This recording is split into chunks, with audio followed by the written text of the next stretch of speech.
Esses dias atrás eu estava analisando o caso de Elias, no momento que ele foi para o desafio com os profetas de Baal.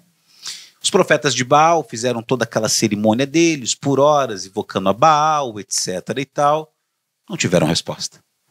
Quando chegou a vez de Elias, quando Elias foi fazer a parte dele, teve um ponto que me chamou a atenção.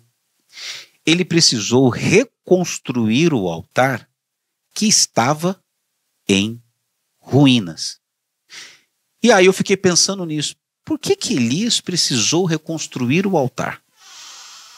Ele poderia oferecer o sacrifício, claro, mas por que aquele altar estava em ruínas? Quer dizer, dentro daquele período, a autoridade política ali, que era o rei, ele não tinha preocupação nenhuma com o Deus de Israel. Ele estava pouco se importando. Digamos assim, esse desdenho dele para com Deus, simplesmente fez com que o altar do Senhor ficasse desprotegido. Então não tinha nada, não existia nada que protegesse o altar do Senhor dentro daquele espaço que era dominado por ele. Então as pessoas que detestavam o altar do Senhor começaram a destruir, a derrubar os altares. Só que não tinha uma lei que protegesse, não tinha quem defendesse. Vamos falar assim, o cenário político com aquele povo, naquele período, não tinha um defensor do altar de Deus. Ou seja, não tinha ninguém consciente que tivesse autoridade para proteger o altar do Senhor. E se o cristão tiver consciência, esse tipo de situação pode ocorrer nos dias de hoje novamente.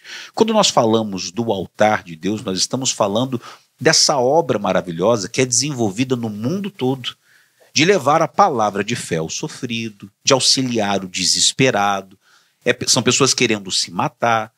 E aí o que chega até essa pessoa é a palavra de fé que brota no altar de Deus. É a Bíblia Sagrada que, de certa forma, estrutura o altar e o altar que emana a fé para ajudar essas pessoas.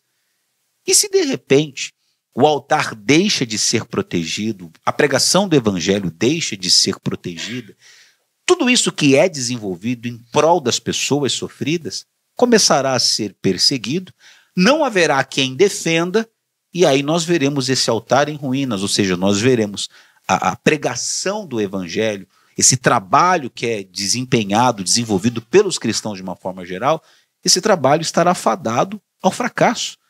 Porque ao invés de ter apoiadores, teremos perseguidores. O cristão que tem essa consciência, ele sabe que essa perseguição, porque existe, tá? Tem gente que tenta maquiar, eu já falo logo, tá? Produção, já preparei o telefone. Eu já falo logo o assunto. Cristãos são perseguidos, sim. Essa conversinha de que não é desse jeito, não. É verdade. Os cristãos são perseguidos, sim. Sim, existe perseguição contra os cristãos, existe perseguição contra a questão da palavra de Deus. Tem pessoas que não aceitam, não admitem a Bíblia, não querem ver a Bíblia nem à distância, não aceitam a Bíblia nas repartições. A gente sabe que o Estado é laico. Porém, o Estado tem que garantir que o cidadão brasileiro possa, de fato, exercer a sua fé sem interrupções, sem ser prejudicado. Mas a falta de consciência nisso faz muita gente não cumprir o seu papel e aí vão nascendo os problemas.